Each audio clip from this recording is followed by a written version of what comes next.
Hip replacements are probably one of the most successful operations that we do, and probably one of the most gratifying operations for me to see a patient in pain and then they come to the office and the pain is gone and they can actually have a wonderful lifestyle after that. The issue though is trying to prevent complications.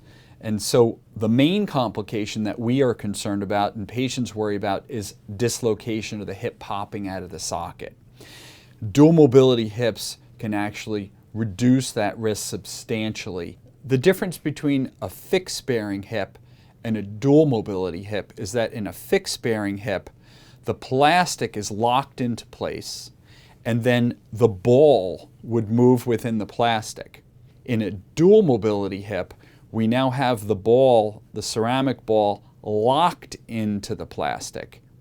And there's two areas of motion. There's the ball that can move within the plastic, and then there's the plastic that can move within the socket. So this is a much more inherently stable construct.